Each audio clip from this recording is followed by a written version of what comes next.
Hello, and welcome back to another YouTube video. If you could please take the time to like and subscribe to my channel, I would greatly appreciate it.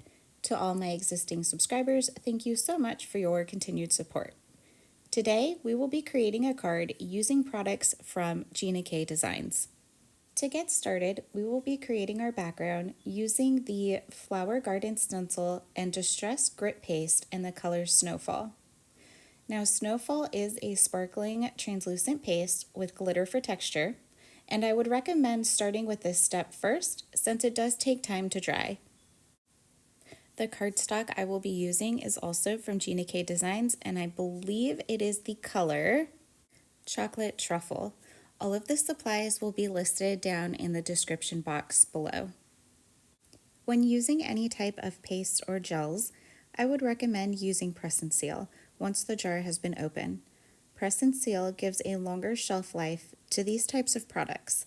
I know I'm guilty of going through crafty periods of using paste and gels, and then I tend to put them away and forget about them until I see another crafter's inspiration and I'm like, oh, I remember I have that, let's bring those back out. So yeah, the press and seal definitely helps with that shelf life. You can use your palette knife to evenly distribute the paste all over the background. However, I do find it useful to have a flat media applicator tool or a scraper tool to help evenly spread the paste. Remember, the more paste you use, the longer it will take to dry. You could use a heat tool to speed up the drying time, but I feel that letting it dry naturally gives better results. When the paste is wet, the color is white, but once it dries, it will dry clear. And as soon as you're done with your paste, I would definitely recommend washing your tools with warm soapy water. It is easier to get the product off when it's still wet than when it's fully dried. And if you don't have the ability to wash your tools right away, I would recommend having a tub of warm soapy water off to the side so that way your tools can soak until you have the opportunity to wash them. Now it is time to work on our ink blended background. I'm going to use my Simon Says Stamp A2 Arches die to cut out the portion of my card that I will be ink blending on. Full disclosure, this was my fourth attempt of ink blending only because what I had originally envisioned in my head did not work out, and I couldn't salvage what I had already blended. So at this point, my wrist was very tired, but I wanted to be able to finish a card, so I kept going.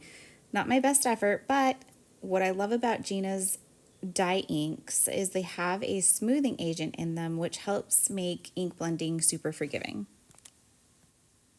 Earlier on Instagram, I shared a picture of a rose that bloomed and the colors were absolutely gorgeous, which inspired me to use the colors Lemon Drop and Medium Carnation to create my background.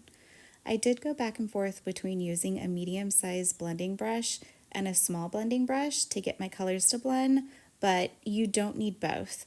And I share that because I don't want you to think that you need both brushes to achieve this look. Honestly, this process would have probably been a lot faster if I had full-size ink pads, but I don't.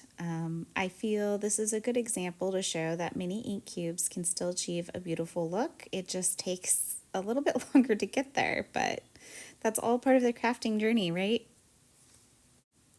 I did not edit any of my ink blending out, however, I did speed up the process. As you can see, I'm just going back and forth between both colors until I'm happy with the results. So there will be a moment of silence until we get to the next portion of the card. If you prefer music, let me know in the comments below.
Gina's silhouette stamps have always been my favorite, so today I'm going to be using her Wild Blossom stamp set.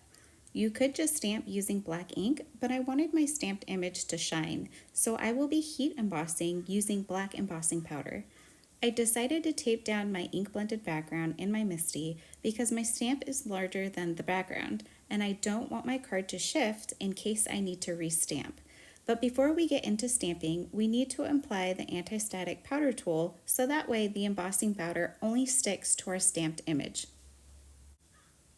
I will be using Versamark ink, which is a clear sticky ink, and I'm also going to use the Versamark pen to fill in any gaps between the foliage before applying my powder. Be sure to preheat your heat tool to prevent extreme warping of the paper. After we're done heat setting our image, we're going to repeat the same process with our thank you sentiment.